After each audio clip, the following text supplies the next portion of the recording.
Ladies and gentlemen, Adam Schefter is reporting. Myles Garrett has been traded to the Los Angeles Rams. Wow. But it's hard to see any team in the NFC beating the Rams in the NFC Championship game. Even my Eagles. The offense was legit. Defense was, now you get him? Yeah. Oh, my God. Aaron's a guy that I stay really close in touch with, and I know the respect that he has for Myles. Talk to him about the opportunity to be able to bring him on board. If Aaron decides he wants to dust him off at the age of 35, I bet you he could still do it at a pretty high clip. When the football world went to bed last night, we were all tracking a single tremor. We were waiting for the other shoe to drop on the A.J. Brown saga. We were waiting for the New England Patriots to finalize a framework that we had watched them build for months. We saw the warnings. We anticipated the landscape shifting. Instead, we woke up to an absolute earthquake. Myles Garrett is a Los Angeles Ram. We can officially let our jaws drop now, because this isn't just a blockbuster transaction. This is a foundational shift in the entire power structure of the NFL. It is easily the most surprising defensive trade we have witnessed since the Dallas Cowboys shipped Micah Parsons to Green Bay last summer. The reigning Defensive Player of the Year, a human wrecking ball, just got traded to Hollywood for a package centered around Jared Verse and a premium haul of draft capital. But the details on the ticker don't tell the real story. Because when we peel back the corporate press releases, we realize this isn't just a team buying a superstar. This is a historic, desperate gamble by one franchise and a multi-million-dollar eviction notice by another. With the first pick, the Cleveland Browns select Myles Garrett. Well, Myles, we're happy that you're Cleveland Browns. How do you feel? If we go back to March, Adam Schefter stood on the Pat McAfee show and told all of us that the Cleveland Browns were dead serious. He called the front office. I'm like, what's going on here? And they're like, we are 100% definitely not trading him. I'm like, okay. 10 weeks later, they traded him. So what changed? Nothing changed. That's the entire point. The plan was locked in from the beginning. We just had to wait for the calendar to catch up to the strategy. Let's talk about the math, because the math is the key to the whole vault. When a front office moves an elite asset with a historic contract, they swallow dead money, cash already promised that stays pinned to the salary cap like an albatross. If Cleveland trades Garrett before June 1st, the entire structural hit lands in a single season, which would have utterly bankrupted their cap. But when we wait until the clock strikes June, the league rules allow us to split that bullet across 2 years. We are talking about $41 million in dead cap. Let's think about the gravity of that number. Cleveland isn't getting $41 million in relief. That is what it is costing the Browns just to make Myles Garrett go away. They are literally paying a fortune for the privilege of losing the best defensive player alive. They finished last season a dismal 5-12.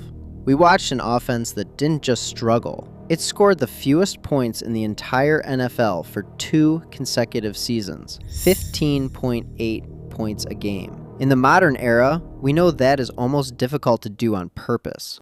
The institutional rot ran deep. We saw them fire Kevin Stefanski, a 2-time Coach of the Year, and watch him immediately pack his bags for Atlanta. He was replaced with Todd Monken, a first-time head coach who is reportedly on the hot seat before we've even seen a whistle blown at training camp. The defensive coordinator got passed over for the top job and practically stormed out of the facility. And the quarterback room? It's a straight-up horror movie. Okay. The AP Defensive Player of the Year is Myles Garrett.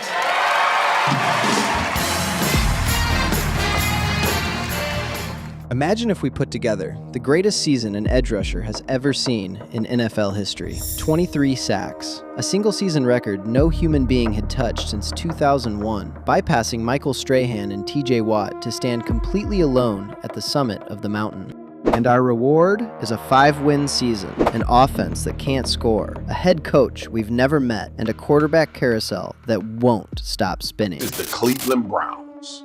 And this is what the Browns are. Myles Garrett requested a trade, and I was like, probably should do that, Myles. And I know they threw a lot of money at him, but at the end of the day, that is what this franchise is. There is nothing about hiring Todd Monken as we come off Mike McCarthy that tells the Cleveland Browns fans that we are in a win now mode and we are changing our stripes and trying to figure out a new way to go about this thing. Now here is where this story gets completely out of hand. Last summer, a Rams fan photoshopped Micah Parsons into a Los Angeles jersey and posted it online. Aaron Donald, 3-time Defensive Player of the Year, the greatest Ram who ever lived, 2 years into retirement, commented on that post and said if Parsons went to LA, he might have to get back into football shape. Parsons replied and tagged his own agent. The internet lost its mind. Parsons went to Green Bay instead, and that dream died.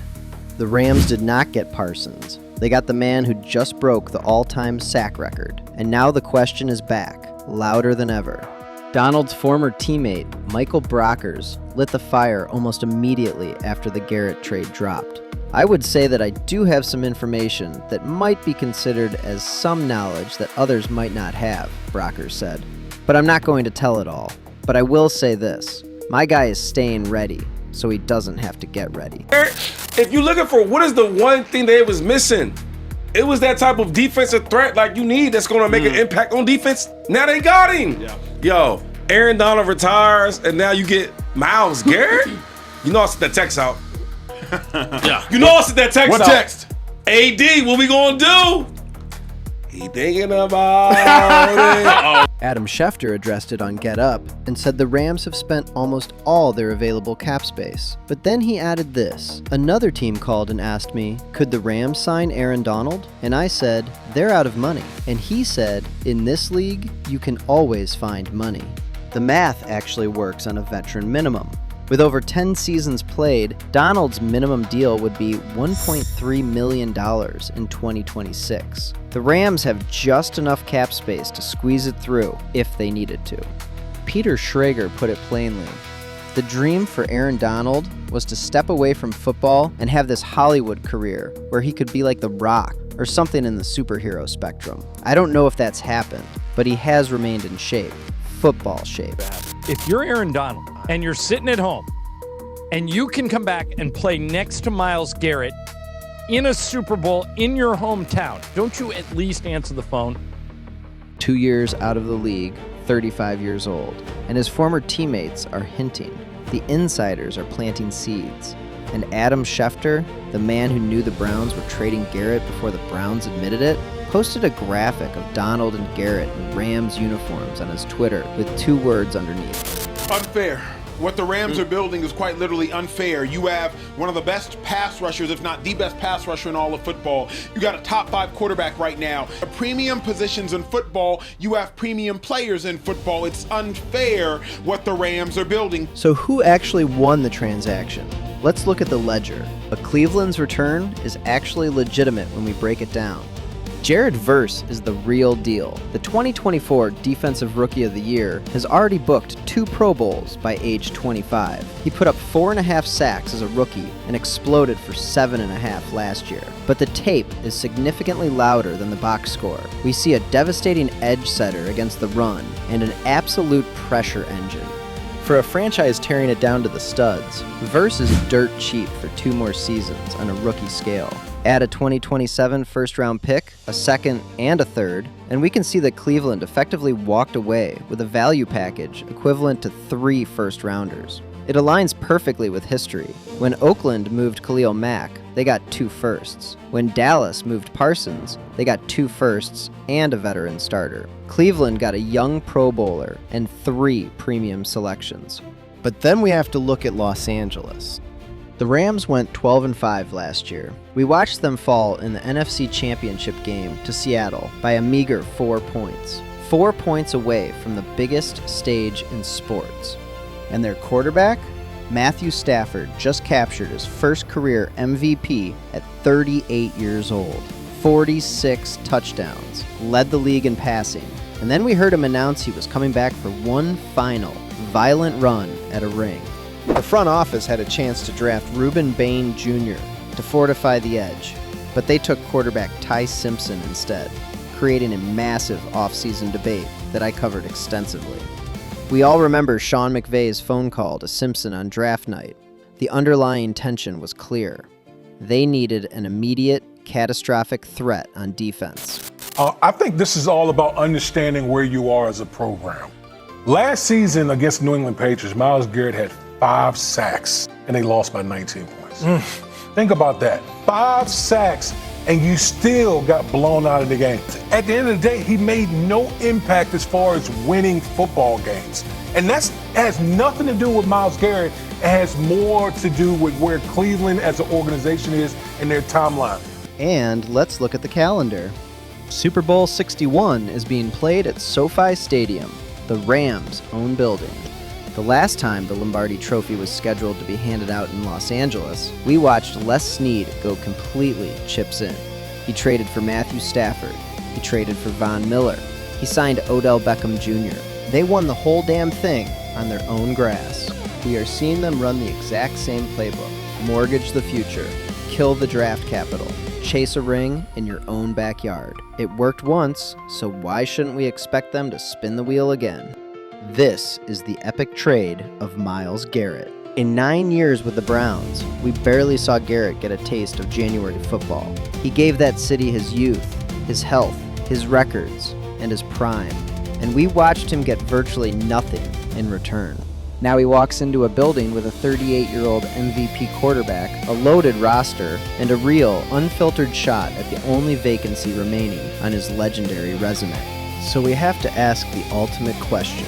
Did the Browns finally make a brilliant executive decision to tear it down to the studs? Or did we just watch them let absolute greatness walk out the door for pennies on the dollar? Let's get the conversation started in the comments below.